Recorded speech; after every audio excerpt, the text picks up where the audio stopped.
ধনী স্বামী চাই বলে একটি অনলাইন ফোরামে নিজের চাহিদা লিখে পাত্র চাই বিজ্ঞাপন দিয়েছিলেন পূজা চৌহান নামে এক বছর 25-এর যুবতী। যুবতীর পোস্টটি পড়ে উত্তর দিলেন স্বয়ং ধনকুবের মুকেশ আম্বানি। ছোট্ট ওই পোস্টেই মুকেশ বুঝিয়ে দিলেন কেন তিনি ভারতের সবচেয়ে বড় ধনী।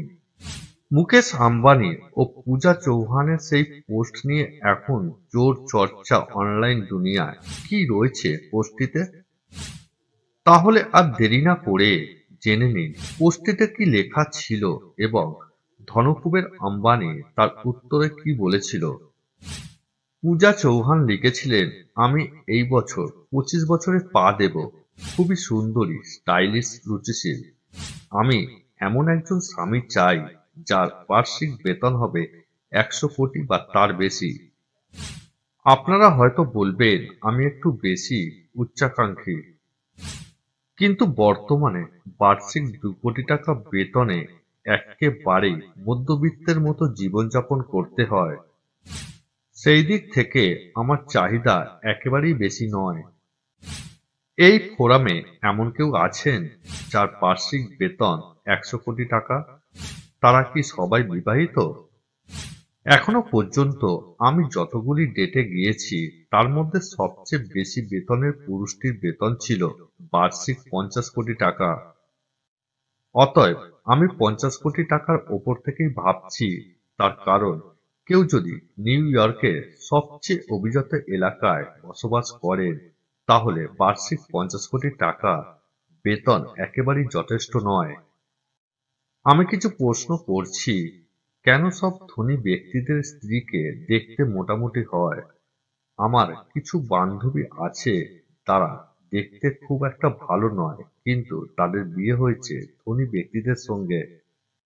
রিলায়েন্সের কর্ণধার মুকেশ আম্বানি পোস্টটি দেখে উত্তর দেন।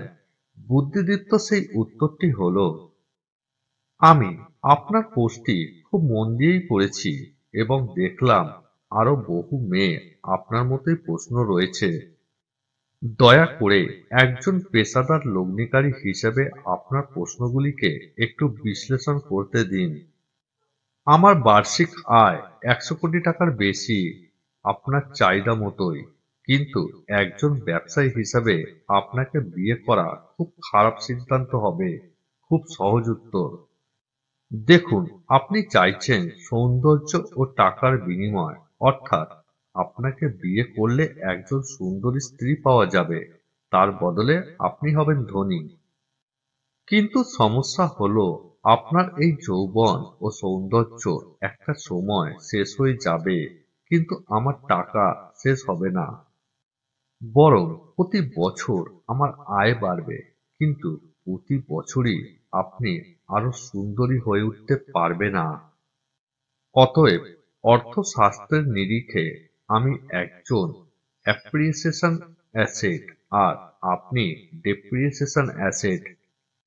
অর্থাৎ আপনার যৌবন ও রূপই যদি আপনার সম্পত্তি হয়ে থাকে তাহলে 10 বছর পর আপনার সম্পত্তি অনেকটাই কমে যাচ্ছে।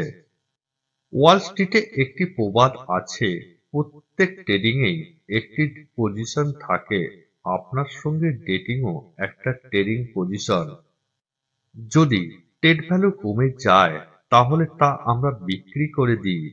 খামোকা দীর্ঘমেয়াদী ফেলে রেখে লাভ নেই। একইভাবে আপনাকে বিয়ে করলেও তাই হবে।